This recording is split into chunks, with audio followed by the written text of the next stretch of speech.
오늘은요, 베드로서 강론 7번째입니다. 오늘 제목이 사랑의 도리에 연합하라 그랬습니다. 오늘 대지는 두 가지 얘기를 하고 있는데요.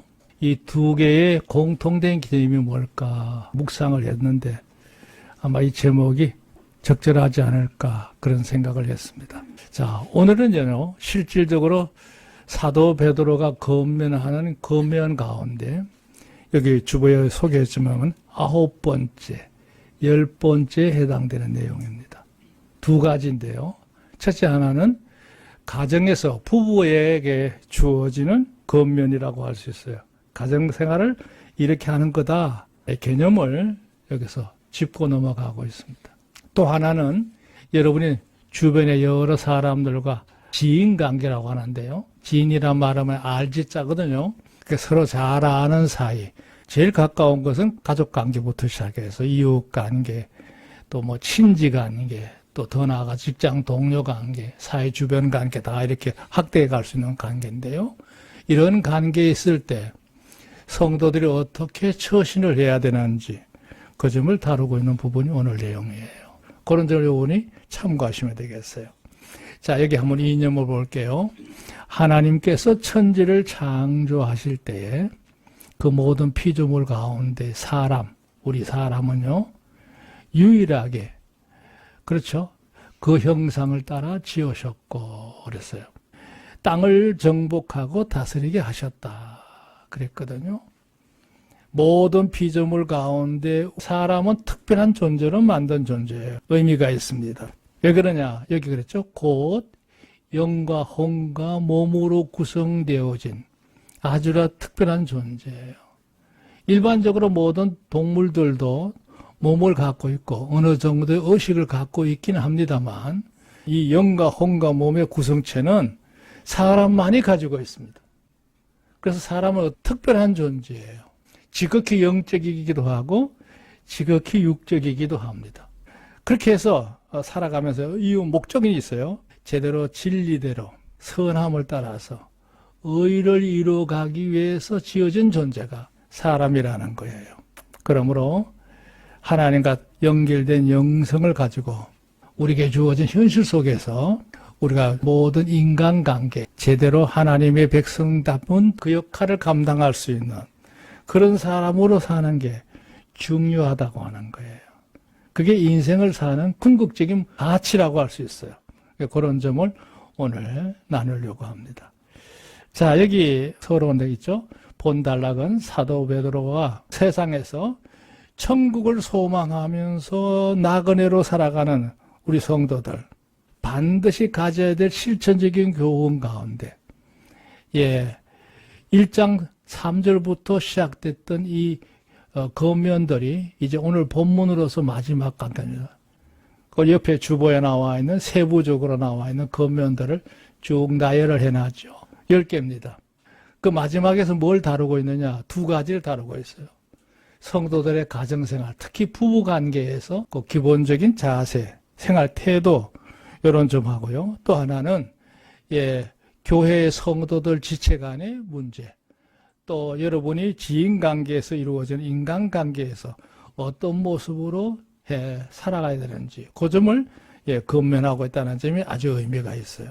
그래서 이 사도 베드로의 이 건면에 보면 아주 담백한 몇 가지 건면들을 우리가 오늘 확인할 수 있으리라고 생각합니다.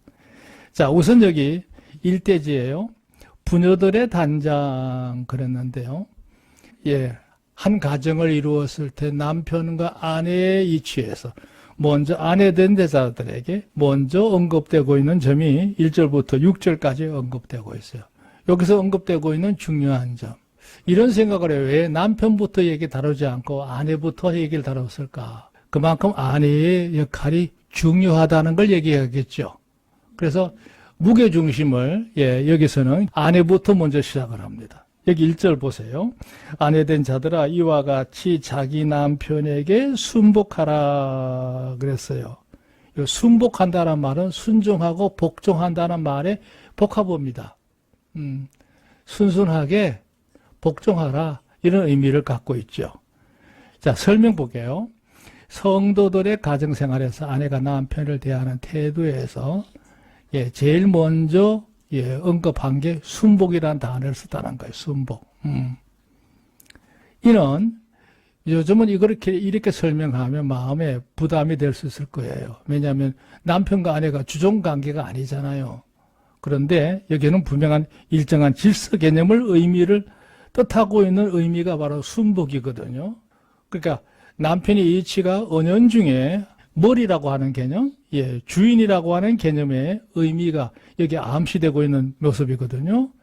이는 앞서 이제 보통 요즘은 이제 사회에서 경영자와 함께하는 여러 역할들을 가지고 있는 사람들의 모습, 옛날에 계급제도 이런 개념은 아니지만 어느 사회든지 일정한 질서가 있는 법이니까요. 하나님께서 가정이라고 하는 하나의 기관을 세우실 때 창조의 질서 속에 그 우선순위를 분명히 했다는 거예요. 거기에 기인된 말이 순복의 의미다, 이런 의미예요. 이는 그 됨됨이와 상관없이 누굴 얘기하면 남편 얘기입니다. 남편이 여러 가지 기준으로 볼 때 부족한 점이 많고 결격 사유가 있다 할지라도 그거에 상관없이 그거를 존경한다고 해서 존경, 나보다 우대한다, 이런 의미겠죠. 그 다음에 이제 신뢰한다고 그랬어요. 믿고 의지하는 걸 말하는데요. 세 번째가 애정입니다. 그러니까 존경이 사라져버리면 신뢰할 수도 없고 애정관계를 유지하는데도 많은 어려움들이 올 수 있죠. 그러니까 이 모든 걸 얘기할 때 중요한 점이 뭐냐, 진정한 가정에서의 사랑의 질서가 잘 이루어져 가려고 하면 아내 역할이 그만큼 희생이 크다는 얘기예요. 그 모든 조건에 상관없이 존경하고 신뢰하고 애정을 베풀기에는 그 마음의 여유로움이 얼마나 더 필요하겠어요. 이게 그만큼 아내 역할이 중요합니다. 왜 그러냐, 여기 이런 말씀을 넣어놨어요. 그 뒤에 보면 이는 혹 도를 순종치 않은 자라도, 남편을 두고 하는 말이거든요. 제가 목회를 해봐도 그런 것 같아요. 남자와 여자를 놓고 봤을 때 영성이 1차적으로 남자보다는 여자입니다. 그만큼 그걸 순수하게 받아들이는 면이 있어요. 근데 남자들은 생각 외로 자기 방식대로 한동안 나가다가 나중에는 아내의 역할을 통해서 감동이 되어져서 영적인 세계로 돌아오게 되고, 그리고 확실히 하나님을 만나는 경험을 하게 되면 그때부터 아주 깊은 단계로 변화되어 가는 모습을 봅니다. 대개의 경우에 세계적으로도 마찬가지입니다. 여성의 비율이 신앙인들이 훨씬 많습니다. 우리 교회도 예외가 아니죠. 그러니까 그 아내의 역할이 뭐냐, 한 가정에서 영성을 지키는 중요한 보루란 얘기예요. 그 아내의 영성이 무너져 버리면 그 가정의 영성은 온전하기가 참 어렵습니다. 그러니까 그거예요.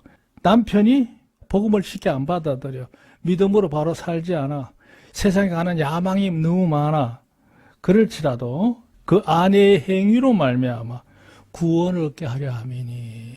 여기 설명을 재밌게 해놨는데요. 아내가 남편에게 순복함으로써 가정의 평안을 유지할 수 있죠. 그렇게 되면 결국 비신앙적인 남편이요, 오히려 그 아내의 행위로 인해서 그 마음이 순화가 되겠죠. 그 인정하게 되고 내 아내를 신뢰하게 되고 사랑하게 되면서 진실로 하나님을 만나게 되는 놀라운 체험의 단계로 변화할 수 있는 그 중요한 역할이 아내예요. 제가 이렇게 설교하면 그럴 거예요. 남편을 변화시킬 수 못하는 아내, 그 뭐냐 그랬을 때 여러분이 잘하는 역량에 따라서 남편도 결국은 여러분을 인정하게 되고 하나님을 만나게 되는 중요한 교도보 역할을 바로 아내가 한다는 거죠. 그러니까 나아가 회심까지도 자연스럽게 이루어질 수 있게 하는 역할이 누구냐? 아내라는 거예요. 그러니까 영성은 가정에서 어머니가 지키는 겁니다. 아내가 지키는 거예요. 그 여인의 역할이 그만큼 중요하다고 하는 걸 얘기해요. 하나 여담입니다만 이스라엘 사회가요, 모계 사회입니다. 뭔 얘기냐 하면 정식 유대를 등록할 때에 여인이 유대인이냐 아니냐고 하는 걸 먼저 따집니다. 분명한 유대인의 혈통을 가졌으면 그 남편 된 자가 다른 외국인이라 할지라도 그 자식을 유대인으로 봐줬습니다. 그 왜 그러냐?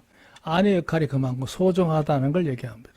자, 2절에 너희의 두려워하는 정결한 행위를 봄이라 그랬어요. 이게 뭔 말이냐면요. 여기 설명 한번 보세요.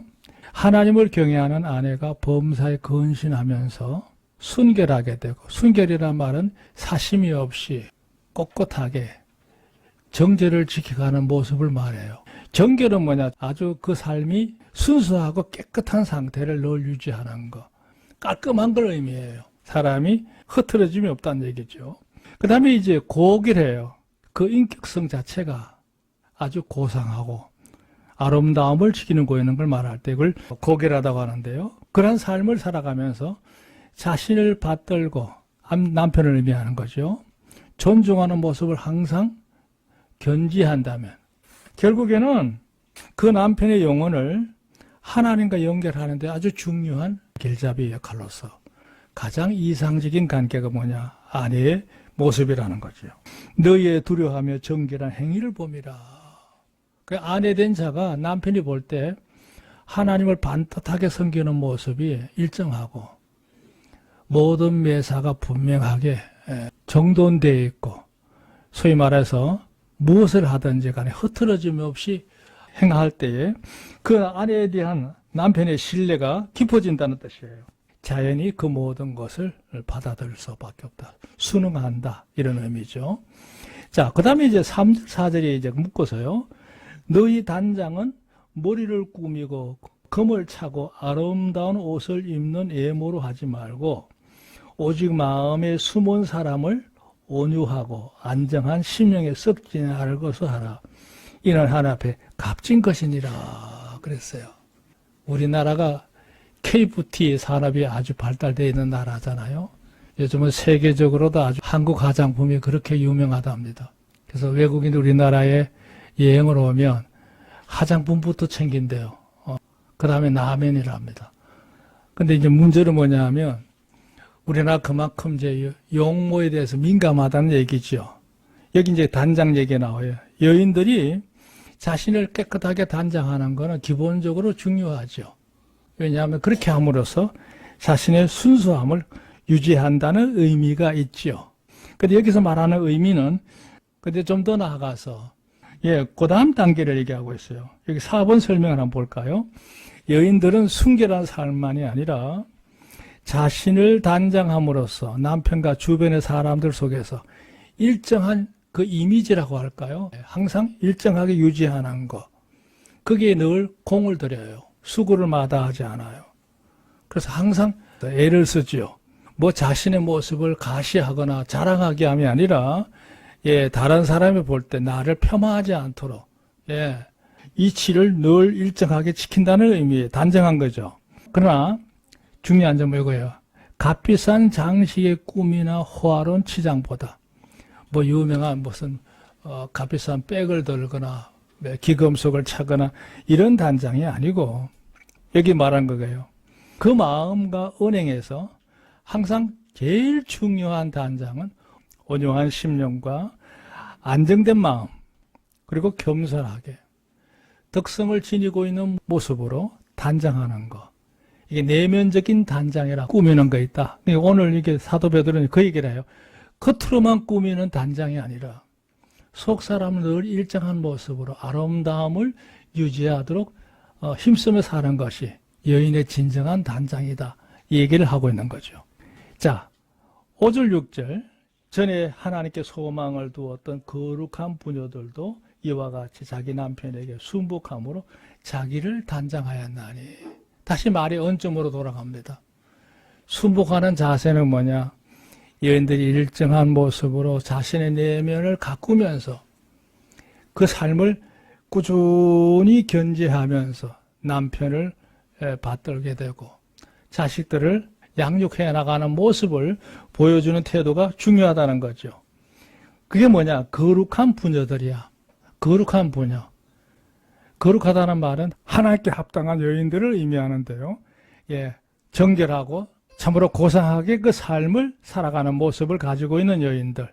성경에 보세요. 성경에는 정숙한 믿음의 처신으로 거룩한 믿음을 이룬 부녀들의 기록들이 성경에 곳곳에 있죠. 많이 있습니다. 중요한 점, 곧 하나님을 온전히 경외하면서 세상에 물들지 않은 부녀들을 말하는데 그 한대로 아브라함의 아내 사라의 경우가 대표적인 인물이죠.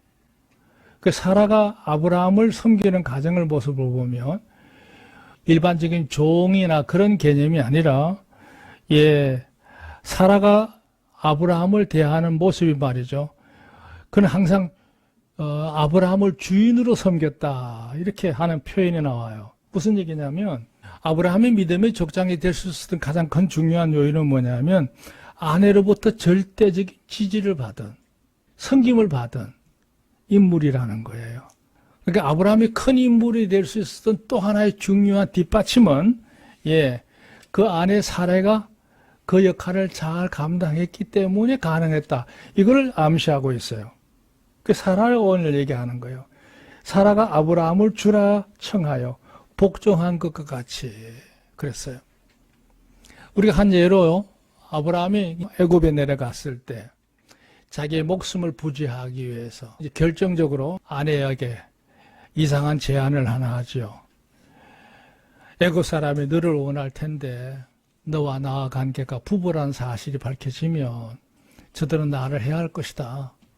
그러니까 지금부터 누가 묻거든 내 아내라 하지 말고 내 누이라고 얘기해라. 말도 안 되는 요구죠. 있을 수도 없는 요구예요. 근데 그거를 그대로 받아들여요. 여기 바로 그 얘기예요. 아브라함의 말은 단순한 남편의 이치에서 요구가 아니라 철저하게 마치 주인과 종의 관계처럼 목숨을 내걸고 아브라함을 섬기는 마음으로 그렇게 했다는 거예요. 우리가 생각할 때는 그게 사실 있을 수 없는 일이잖아요.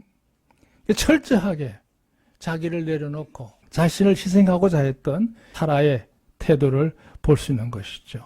그 마음 중심을 갖고 자기의 어떤 주장을 하지 않고요. 일생 동안 이 사라가 그 생애를 그렇게 살아갔다는 의미가 성경의 증거라고 할 수 있죠. 그게 부녀들이 단장한다는 의미는 무슨 얼굴을 꾸미고 좋은 것으로 몸을 치장하는 데 있지 않고 그 내면이 얼마나 건강하게 잘 규모 있게 깨끗하게 고결한 모습으로 일정하게 유지하고 있느냐 하는 그것에 중요한 관점이 있다 하는 걸 말이에요. 사도 베드로는 1차적으로 얘기한 게 뭐예요? 아내된 자들이 자신의 내면의 속단장을 하는데 최선을 다해야 된다. 이런 얘기를 오늘 여기서 건면하고 있습니다. 요즘 현대인들의 의식 속에서 이게 어떻게 받아들일지 모르지만요. 이쪽에 하나의 주보에 그림 하나 나와 있죠. 가정의 질서를 말하는 개념에서 남편과 아내와 자녀들의 관계를 거기 그림으로 삽화 나와 있는 거 볼 수 있어요. 그러니까 아내 역할은 뭐냐? 남편이 어떤 삶의 가정의 방향성을 제시할 때 그걸 잘 돕는 자 입장에서 충실해야 된다. 그림으로 나타내고 있습니다. 자, 유감스럽게도 남편에 대해서는 구절이 딱 한 구절입니다. 7절이에요. 남편 된 자들아 이와 같이 지식을 따라 너희 아내와 동거하고 저는 더 연약한 그릇이요 또 생명의 은혜를 유업을 함께 받은 자로 알아 그랬어요. 이게 뭔 말이냐면요. 남편 된 자들이 아내를 대할 때 막대하는 게 아니고 아내의 역할이 얼마나 소중한 걸 바로 깨달아야 된다는 의미를 담고 있는 거예요. 여기 지식으로 안다는 말이 이제 그런 말인데요. 여기 설명 보세요. 성도로서 남편의 의무는 아내에 대하여 자신보다 육체적으로 여러 면에서 약하다 이거죠. 부족해요. 그거를 바로 깨닫는 거, 그걸 인정하는 거, 이게 중요하다는 거죠. 이게 의외로 가정의 여러 가지 많은 문제에서 일어날 때 이 점이 원인이 돼서 가정의 어려움을 겪는 경우들이 많거든요. 아내를 대하는 남편의 마음에 그 마음의 깨달음의 여유로움을 얘기하는 거예요. 이에 따라서 심한 압제나 무시가 아니고 그 인격을 무시하는 여러 가지 모습들, 압제하는 모습들, 그게 아니고 때로는 자신의 마음에 원하는 바가 될지 몰라도 그걸 절제하고 넉넉히 배려할 수 있는 태도, 그게 이제 제대로 깨달은 아내, 남편의 모습이라는 거죠. 지식으로 안다 이 말의 의미예요. 이는 하나님께서 가정을 세우실 때에 창조의 원칙은 돕는 배필, 곧 상부상조로 하나 되는 부분이다 그랬어요. 우리가 세상을 살다 보면 우리가 세상을 살아가는 모습이 뭐 늘 그날인 것 같지만 사실은 그렇지 않습니다. 저는 생각할 때 인생은 매일매일 사는 모습이 마치 미로찾기 게임과 같다 이렇게 생각을 해요. 예, 우리가 매일매일 맞이하는 날이 한순간도 제대로 예측할 수가 없어요. 때로는요, 살다 보면 골목길로 들어서는데 그 골목길이 막다른 골목길이 될 때가 많아요. 이럴 때 이제 그걸 돌파해 나가야 되는데 어떻게 할 거냐? 대개의 경우 혼자만의 생각에 빠지게 되면 그 막다른 골목 앞에서 낙심을 하고 주저앉게 되고 누구를 원망하게 되고 인생에 대해서 자포자기하는 경우들이 많거든요. 근데 두 사람이 힘을 합치게 되면 분명한 태도가 나와요. 제가 신학교 다닐 때 그 교수님 한 분 가운데 부인이 도서관에 사설을 하고 있었어요. 근데 그분하고 이제 어떻게 얘기를 하다 보니까 그런 얘기를 하더라고요.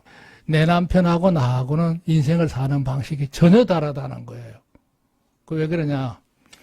내 남편은 두메산골에 살았답니다. 그래서 생각하는 바가 그게 생활 안에도 그대로 나타난다는 거예요. 그 뭡니까? 그랬더니 예를 들어서 비가 많이 오거나 눈이 많이 오면 물이 넘치거나 눈이 쌓이면 학교 가는 길이 하나밖에 없잖아요. 아예 포기한대 그날은. 인생을 사는 모습도 꼭 그렇다는 거예요. 어떤 어려움이 오면 남편은 아예 포기해버린대요. 생각을 안 한다는 거예요.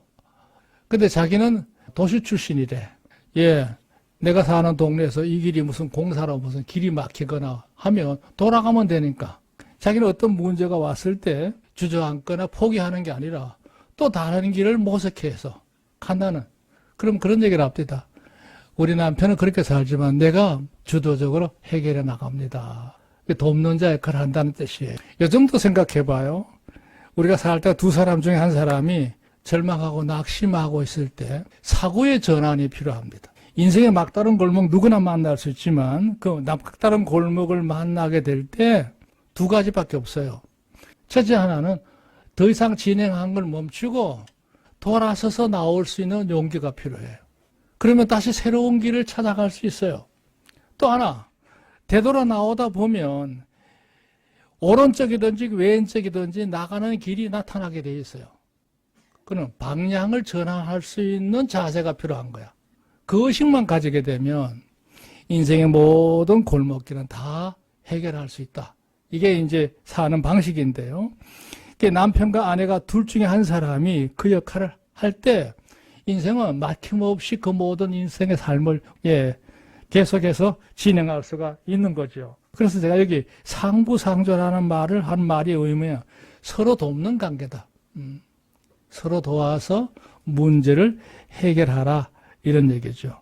그러니까 아내가 역할이 부족하면 남편을 통해서 남편이 인식이 제한되어 있으면 아내 역할을 통해서 이게 이제 해결돼 가는 모습이죠. 그 다음에 이제 7절 하반절에 그런 말씀이 있어요. 또 생명의 은혜를 유업으로 함께 받은 자로 알아. 기히 여기라. 그렇죠. 가정의 대를 잇는 중요한 통로가 아내를 통해서 그 가게가 이루어지는 거잖아요. 이는 너희 기도가 막히지 아니하게 함이라 그랬어요. 가정의 진정한 평화는 남편과 아내 관계를 통해서 이게 유기적으로 잘 이루어졌을 때 온전히 이루어지는 거거든요. 그러니까 여기 그랬어요. 가정에서 부부간에 불신은 서로 믿을 수 없어. 인정하지 않는 거. 이건 있을 수 없죠. 여기 불협이란 단어를 썼죠. 그 협자가 쾌할 협자거든요. 그 마음이 유쾌하지 못하다. 편하지 않다. 은근히 그 마음속에 미움을 가지고 있는 걸 말할 때 그 불협이라고 그래요. 그럼 자연히 이제 불화 단계로 진행될 수밖에 없죠. 그건 다 불행을 잉태하는 요인이죠. 그러니까 불신, 불협, 불화, 불행은 이게 다 연결고리가 같은 겁니다. 나아가 공동의 기도 제목. 남편이 꾸준히 기도하는 제목은 아내도 기도하게 되잖아요. 아내의 기도 제목은 남편의 기도 제목이기도 하고, 두 분이 합심해서 기도할 때 그 가정의 재단에 역사가 일어날 줄로 믿습니다. 그러니까 두세 사람이 기도할 때 한다는 말은 그 연합기도의 의미는 가정에서부터 시작이라는 얘기예요. 예. 자, 마지막. 이건 다른 교훈입니다.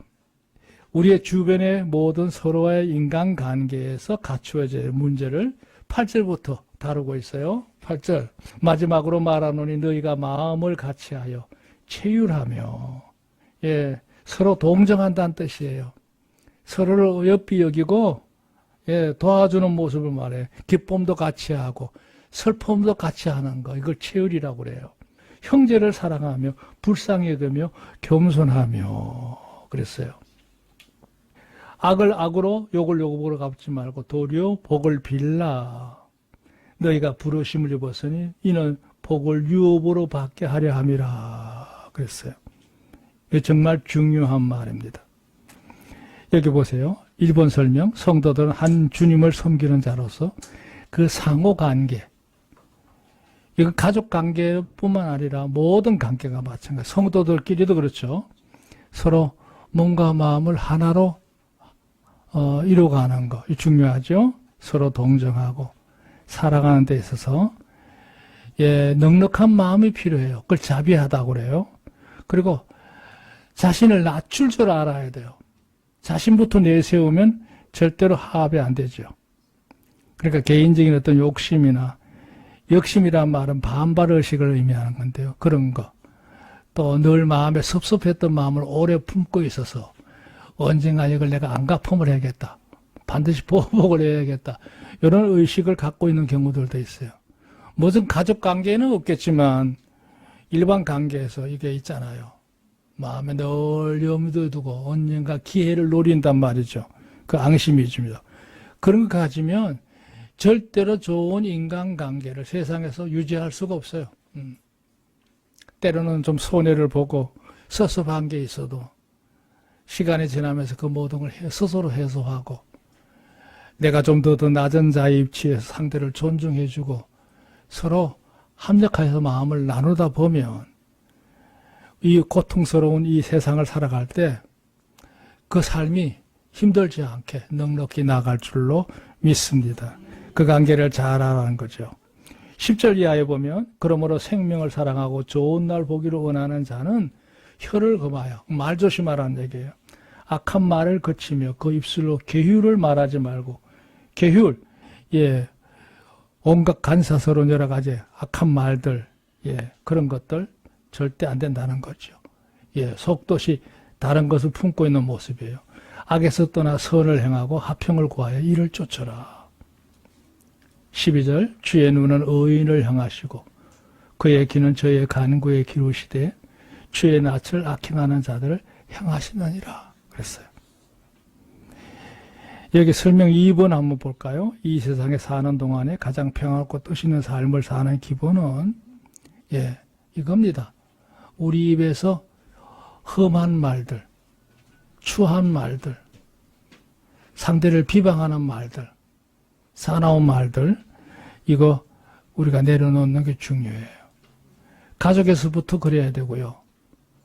그러니까 비방하거나, 예, 상대를 공격하는 말들, 자신을 내세우는 말들, 이거 다 거친 말들이죠. 그리고 내 주변 관계, 인간관계도 마찬가지예요. 그렇게 되면 마음에 서로 상처가 생기기 때문에 이 상처는 오래 갑니다. 차라리 피부에 생긴 상처는 2, 3일이면 아물어요. 하지만 마음에 상처가, 생채기가 생기면요, 이거는요, 일평생 갈 수도 있습니다. 그러니까 그렇게 생기지 않도록 우리가 제일 먼저 조심할 것은 말을 유하게 할 수 있도록, 따뜻하게 할 수 있도록 언어 생활을 우리가 다시 한번 점검할 필요가 있습니다. 더욱 적극적으로 그 다음부터는, 예, 조언을, 상대에게 도움이 되도록 우호적으로 말이죠, 행하는 일들이 많잖아요. 요즘 흔히 하는 말, 우리 밥 한번 먹으러 갈까? 차 한잔 하러 가자 말이지. 이렇게 서로 상대를 배려하는 자세, 이거 다 중요하죠. 그렇게 해서 화목해서 언제나 평화를 일정하게 유지하는 게 중요합니다. 제가 인생을 살아보니까 그래요. 뭐 누구 도움 없이 내 혼자 살 수 있겠다 생각하지만 인생은 그렇게 만만한 건 아니더라고요. 때때로 내가 어렵고 힘드는 때, 마음을 어디다 의지하고 할 수 없을 때, 예, 내가 어려움에 처한 걸 알고 전화가 오잖아요. 어서 무슨 어려움이 있어? 이렇게 위로해주고 용기 북돋아주고 그런 전화 한 통을 받게 되면 새 힘이 나잖아요. 아, 그런 문제에 대해서 다시 한번 기운을 갖게 되고 일어서게 되는 경우가 많잖아요. 할 수만 있다면 물질적으로도 도와줄 수가 있고요. 그러니까 우리가요, 좋은 인간관계를 잘 유지하는 것, 인생 자산 중에 아주 중요한 자산이죠. 그래서 이거는 가정에서부터 먼저 이루어지고 형제관계가 잘 이루어져서 그게 더 발전된 게 이제 모든 관계로 변화돼 가는 거죠. 결국 이러한 삶을 하나님께서 바라시는 것이다 하는 것이에요. 그렇게 살면 범사에 하나님이 약속하시는 은혜의 축복이 우리의 삶 속에 함께 하실 것을 믿습니다. 또 사람들 속에서 우리는 행복하게 살 수 있잖아요. 그래서 너무 독불장군으로 말이죠. 자기 중심으로 이기적으로 욕심적으로 사욕을 품고 살면 그 인생이 이룰 건 하나도 없어요. 그 인생이 곤고하죠. 주 안에서 오늘 말씀 제목처럼 우리가 서로를 사랑을 나누는 모든 도리에서 우리가 친밀하게 은혜를 이루어가는 성도가 되시기를 주의 이름으로 축원합니다.